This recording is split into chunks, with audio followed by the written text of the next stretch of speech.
Nick Warshaw, welcome to the Eric Hansel Show. Love being on the Eric Hansel show. I don't It's really have a name for this yet, to be honest with you, since it's just like CMC'09, but we're going to roll with the Eric Hansel Show for now. Um, you had a really interesting like collegiate career. You were president of the California Democrats, if I recall correctly. And so you're obviously someone I've seen on like on the wedding circuit, if you will, and right. at some like various, CMC reunions, but I don't know all the details of what you've been up to post graduation. So I'd love for you to tell me what you've been up to.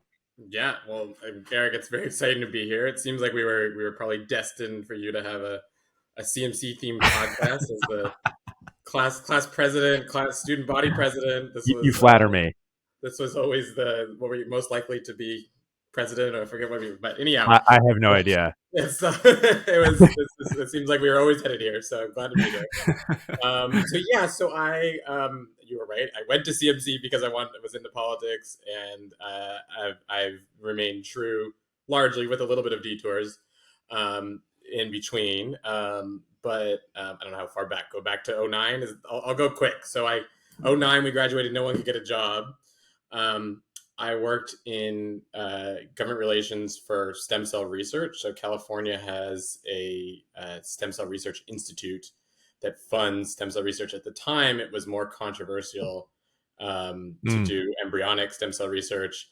And then also from a budgetary perspective, people were arguing about whether California should fund it at all.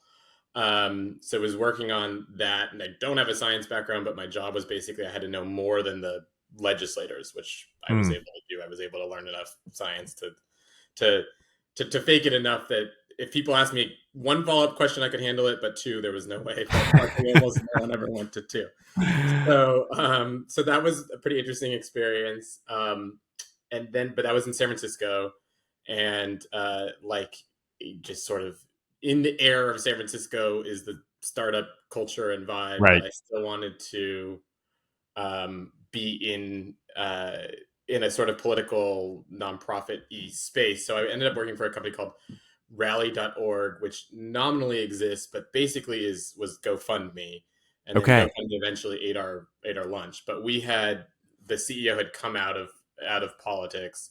So we had a lot of political candidates, and they brought me on to sort of initially to run the Democratic outreach, but we ended up doing much more sort of nonprofit. So running business development, and then marketing eventually too, for them. But basically we lost to GoFundMe.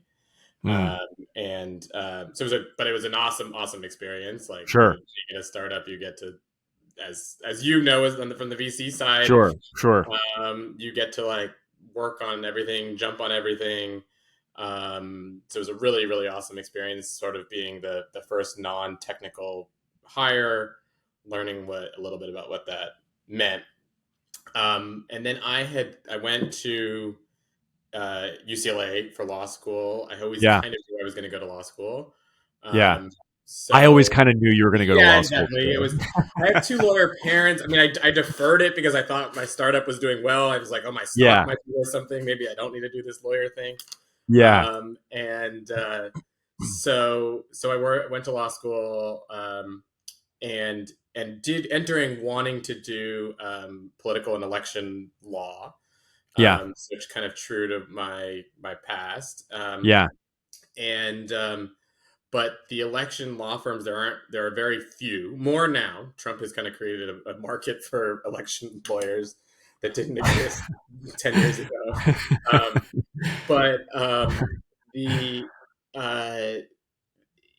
They all wanted you to work at a big firm first, which is something I didn't appreciate going into law school. So Yeah, sure. So I went to a lot of law firms didn't want to hire me because I had all this political stuff on my resume. I eventually made my way to Paul Hastings, which is a great San Francisco firm doing real estate. Yeah. I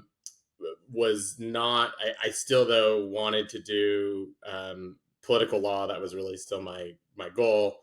And so it was only at Paul Hastings briefly when an opening came up at this election law firm, kind of the main election law firm in the state. They're based in Oakland and represent a huge percent of we can talk about in a second, but the state Democratic Party, Gavin Newsom, Yeah. um, and so worked there, and then worked there for about 5 years, and Wow. then I now am working for the former Governor Gray Davis Oh, at a cool. firm in Los Angeles. So I moved back to LA. I'm from LA, but Gray so now Davis was governor, like 99 to before. 2003. Yeah, I was gonna say just Um, before we came to Claremont, yeah, that's basically. true. Yes, Yeah. yes, just Yeah. before. Yes, and then there famously the recall with Schwarzenegger, That's right. and so God, and when we him were at and Claremont, Schwarzenegger was governor, Mhm. or like had like sort of recently come into office. Yes, That's and actually, crazy. yes, he was when we were at Claremont. I actually worked on the guy who ran against for I was head of students for Phil, so it was Phil Angelides, who a lot of people probably do not remember, was the treasurer, ran against Schwarzenegger, Yeah. and but now I work with his chief of staff all the time, and really Yeah. like him, and have gotten along, and That's great. the USC Schwarzenegger Institute has done an event for Governor Davis. So they are friends after being political opponents. So it's like a cool. Yeah, that's awesome. God, Yeah, that's like such a reflection of 20 years ago. yeah, it's a Like, totally oh, different, you know? totally different time. Yes, Yeah. but Yeah. yeah, they both clearly like have a lot of respect for each other. So Yeah. it's a Yeah. cool thing to see. That's really cool. And so you've been at your new law firm For about for 2 years. 2 years. Yeah. Okay, cool. Can you tell me about some of the Yeah, work that you yeah, do yeah. there? Some of it. A lot of it's attorney. A lot of it's attorney client. But Sure. so I basically exclusively work for Governor Davis, and a lot of people will approach him both with political and business issues. So one example I can talk about, and it's very relevant to your podcast, is we represent a developer in LA called the Olson Company, who wanted to bring cities together. There's a lot of, for those who aren't in California, California is clearly facing a housing affordability crisis. Yeah. And the legislature is passing a number of initiatives to, what they hope, streamline housing production. But there are a lot of cities that oppose those moves. Mm. And there's sort of a disconnect between what the legislature wants and what cities think and what the sort of general population understands of it. Long way of saying, we're doing for our second year a symposium at the AF. Oh, no Um, kidding. yeah, so next Friday, actually. Oh my Um, God.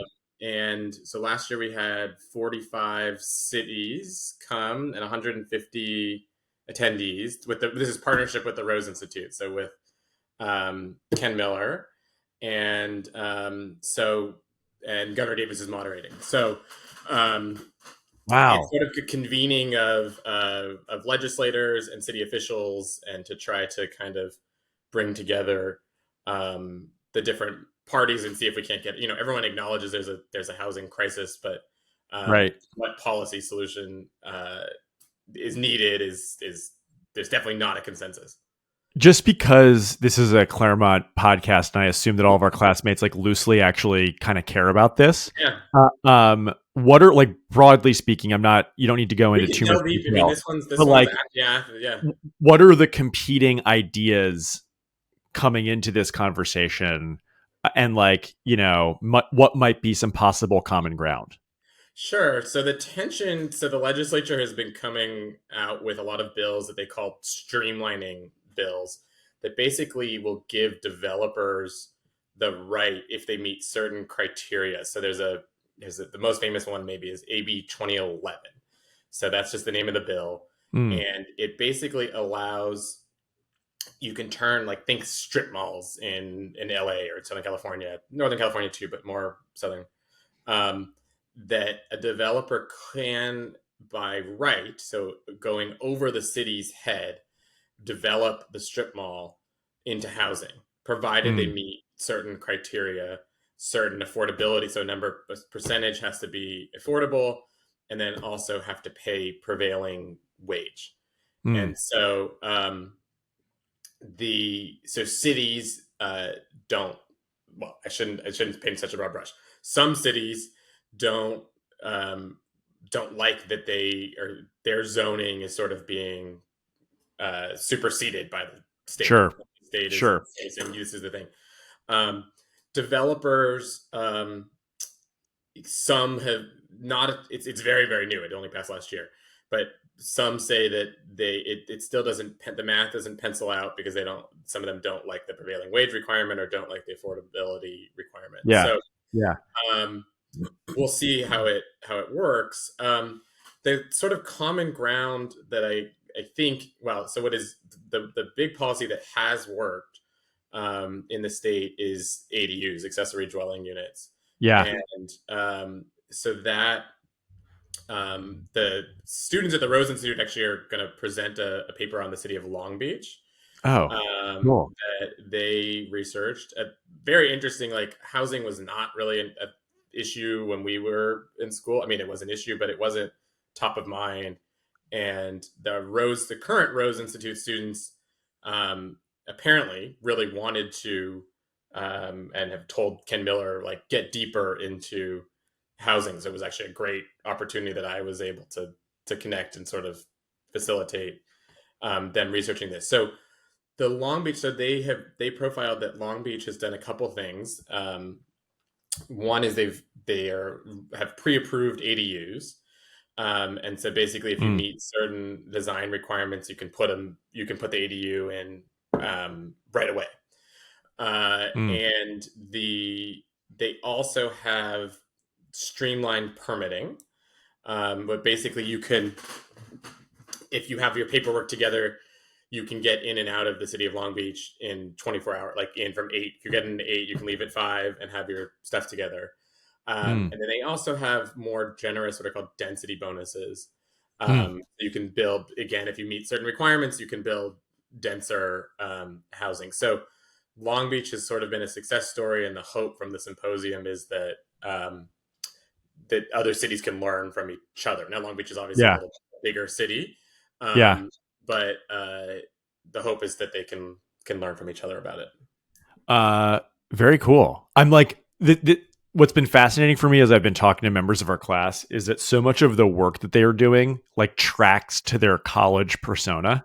Yes. And it's like no surprise to me that you're like deeply involved in like the California political system and like working to make it better. I love this. I love this. It's definitely true to form. Like, it's a little bit of deviation with some stem cell and some startup, but right, of course, back to the mean.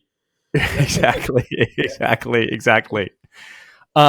You and I were catching up just before we started recording, and one of the things that I don't want to say learned, but we talked about is you're engaged. I am, yes. Talk to me about your lovely fiance. Thank you. Yes. We met, again, true to form. We met at a Democratic political convention. Love it. Love it. And and she went to, just recently graduated a joint program, Berkeley Law and Fletcher, like with you in Boston. Oh, cool. I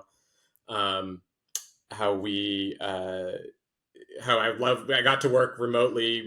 Shockingly, my law firm allowed me from Boston and Cambridge, so got to work when she was at Tufts from there. So that was pretty cool. And she's very into social justice and international relations. So again, this also tracks. Playing also tracks. Yes, nothing that far deviating from what you expect. You know, you're in Los Angeles, right? Yeah, I'm where LA's a big place. Redondo Beach. Oh man, so you've like won. I wouldn't have expected to end up. I grew up in Culver City, so for those who know, Culver City, by the way, is awesome. Has blown up totally. Yeah, it was a boring suburb on when I was growing up. My mom, until very recently, was the city attorney of Culver City. Okay, like takes a great pride in how Culver City has really blossomed and stuff. So I never went south of the airport growing up, so it is very funny to be in Redondo. Yeah, and but because of it, I've been to the beach more than I ever have been in my entire growing up. And I see Kyle Reagan's and his wife Love Kyle. all the time, because we were like 10 minutes away. He's in Manhattan Beach, and when I keep talking, Yeah. like with Camilo and Nathan. Camilo, Yeah. when they think about, and Nathan's in Texas, but when they think about moving here, I don't know. There might end up being a pocket of CMCers in the South Bay, because it's one very nice, but also just Yeah. a little bit more affordable y- than the West Side. And so Yeah. it's like it's definitely further, but it has its pluses. So It also, like, look, as someone who lives in Boston now and has seen the sun maybe 2 or 3 times in yeah. 2024. Redondo, Southern California is a great place to be. Really great Totally. place to be. I had a friend move from New York whose wife wanted to live in Silver Lake, and he's like, if I could, he's like, I could live in Brooklyn if I wanted to go to Silver Lake. Why am I not Yeah. living on the beach? So, no Well, disrespect to Silver Lake, but the advantage of LA is obviously being near the beach. So, yeah. Yeah. Um well, that's awesome stuff, man. It's good to hear. I'm just like, it's so funny because, again, everyone's story kind of tracks and yours is no different. And I like love that this is 15-year out Nick Warshaw, what you're doing and how you met your wife and all that kind of stuff. That's yes, really yes, awesome. yes. That's great. I'd love to go a little bit down memory lane. Let's do it. And I'm asking obviously these people these questions because it's a reunion and we're like looking back and we're Yeah, yeah, yeah. retrospective. Talk to me about your favorite CMC class. I will also track. I think it was Congress with Pitney. Yeah. Was that So the congressional simulation? yeah, it was the simulation. Yeah. I was Chuck Schumer, but that year that he was not the actual majority leader at the time. But that year, for the first time, they merged with Pitzer, the CMCers. So we had a Pitzer class also Oh, interesting. playing in the thing. It didn't work that well, and Yeah. so the CMCers and I on the Democratic side of CMC band together and ousted the Pitzer majority leader of Harry Reid. Um, and then Pitzer was so pissed that they opposed the simulation, Of course. and Jesse Blumenthal and I, who was 2 years below us, Jesse was Mitch McConnell. We ended up like working together, and then threatening to hold We like, it was actually very funny. We like looked at the actual Constitution and realized that the Senate could meet anywhere it wanted. And so we said, okay, fine, we're going to meet in my dorm room so we can have quorum. And then, Love it. eventually Pitney intervened and forced Pitzer to play ball. But he kept saying, you guys have to solve it. You have to solve it. So together, Jesse and I were like, literally, we're reading the Constitution to try to figure out how to That's get Pitzer back to the table. So, amazing. so it was That's a good amazing. class. And but ousting the majority leader, I had to like justify it in my paper to Pitney as to why that's something that Chuck Schumer would do. Otherwise, you would get a bad grade on the on the papers. So. Yeah. It's amazing. A lot of people I've talked to have look, obviously Pitney is like a great Claremont professor, Yes, right? Like yes, one of yes. the Pantheon greats. And it's amazing to me how many times his simulations have come up. Like other people I've talked to have been like, oh, I got this insight from this simulation that now impacts what I'm doing in the real world. Did you experience? I mean, you haven't probably ousted any Senate majority leaders No, thus far in your career, but no, I like, have not. I think I don't. That's a really good question. I think the experiential part is great. I yeah, mean, I think the like I was just saying of going to. So the answer is probably yes. I don't know if I can draw a straight line, but the like going to the text, like he sort of made us go to the text of the like literally the Constitution to try to yeah, facilitate. I mean, we were like Jesse and I are sitting there like, we're in a simulation, Pitney. What the hell do you want from us? And he was sort of yeah. forced us to look to the real thing. I think the experiential. I had this in law school too.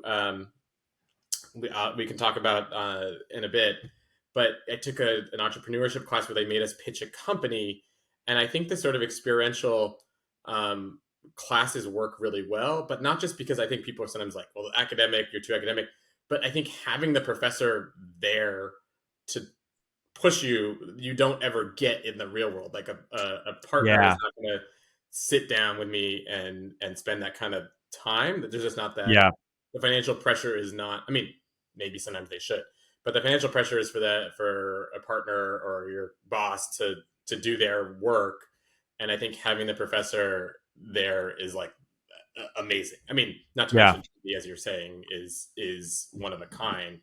Right. I think that format works really well. Yeah. Yeah. So I want to then ask a follow up, which I've asked everyone: favorite professor. I could take a guess, but I don't want to put words in your mouth. I also should and it's true.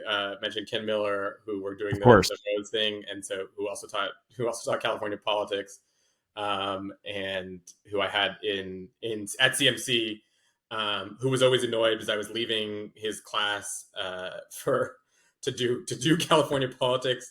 In fact, one time Jerry Brown called me while I was in his class, and he's like, "You can't just leave in the middle of class." Okay, so this is so funny. I feel like this is now coming back to me because we were obviously in college in 08, which was another presidential election. Yeah. And didn't you get like a phone call from the Clintons? Because you were a super delegate. I know. So my buddies were. I didn't. I got a call from Jerry Brown. But I was the president of College Dems, but the president of the United States College Dems were super delegates. And so, yes, I did get a call. My buddy was like, Bill Clinton is calling me right now. What the hell do I do? Because he was an Obama supporter and he didn't know what to do. Oh. And he was like, Bill Clinton was blowing up his phone. That's so no, amazing. not me personally, but my friend was calling and being like, I don't know what I'm supposed to do, or just dodge his calls. But yeah, no, I didn't have that. But I did then work in 08 on the Obama campaign in Missouri. Okay. And so I took a semester off. Yeah. To work on the campaign. I didn't realize that. Yeah, it's a really, really cool experience. Yeah. I worked on press stuff.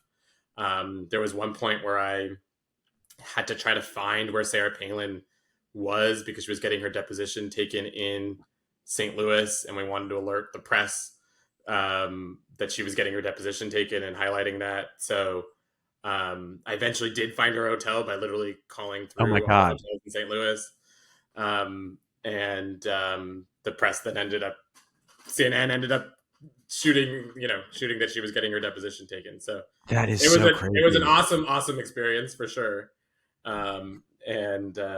Yeah, we lost the state, unfortunately. So, well, can't win them all. Well, so when we were at CMC, David Plouffe, who was Obama's campaign manager, spoke at Pomona, and I got to talk to him, and I said, "Oh, I'm in Missouri," and this was like, I guess 09, so it was a year later, and he said, "I have the map hanging on my." I was like, I wanted to hang it in all the bathrooms in my house, but every time I see the Missouri, it pisses me off, and I want to color it in blue, but my wife won't let me.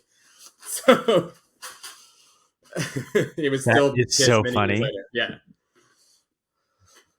That's so funny. It's amazing. Like, look, this is a reunion podcast, if you will, but it's also retrospective. And like, of course we were at Claremont for the 2008 presidential election. Of course, Schwarzenegger was our governor when we were there. And yet it's something I haven't thought about in forever, and it's like such a fun time capsule to go back and look and be like, oh my God, you were in Missouri working the campaign. Like, of course you were. And like, I guess I remembered that, but man, it's like still wild to hear. No reason. Yeah.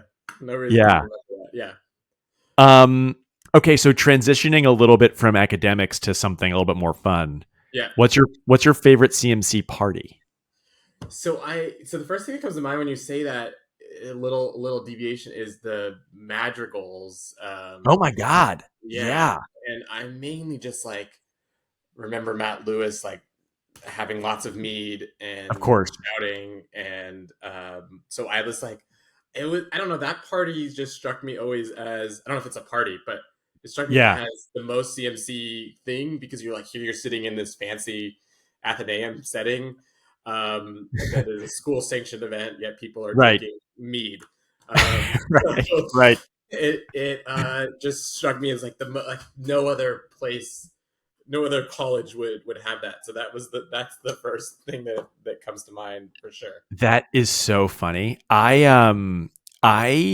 as anyone can do can go down a Wikipedia rabbit hole, and I was on the Claremont website, and I think Madrigals no longer exists. And I in think it fact, doesn't. Yeah, yeah, yeah.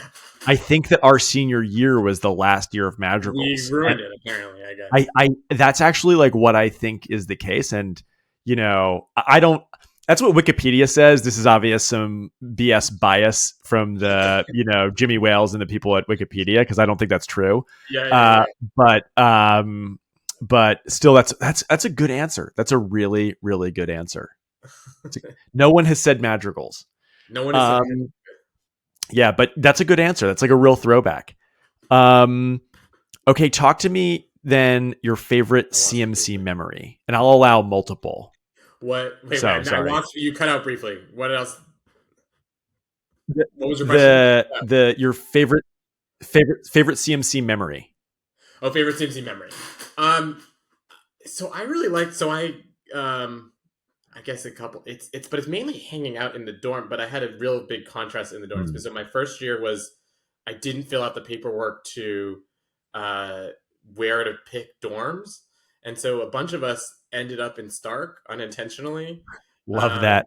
and to this day, like Camillo is one of the people I see the most. He was my Yeah, neighbor and Sarah Caslow was my other of neighbor on the other course. side. Shout And out Sarah Caslow. so we all shared that, you know, that we were in this substance free dorm that was not partying, but that we also all still wanted to party. So it was this like uh, very big like bonding experience of sort of being freshmen in this. I mean, everyone else in the dorm who actually wanted to be there hated us. So I don't know that it Yeah. was a great experiment or move by CMC. Um, so I loved though hanging out with that crew and still have that. I mean, I'm sure everyone is like freshman crew is sort of their crew because you're put into it. But I guess we had this like weird, unique situation of not filling out our Yeah. our requested paperwork. And then I went to and have like the just a ton of memories going. This is the DC semester, so again Mm. true to form here, but with Max and Kyle, and Yeah. um, hanging out at various Capitol Hill haunts, and then so it's not at CMC, so I'm cheating a little, but That counts. I was interning for Pelosi at the time and got to bring Max onto the speaker's balcony, and we had a beer on the speaker's balcony. Oh, That that's was awesome. really cool. Yeah.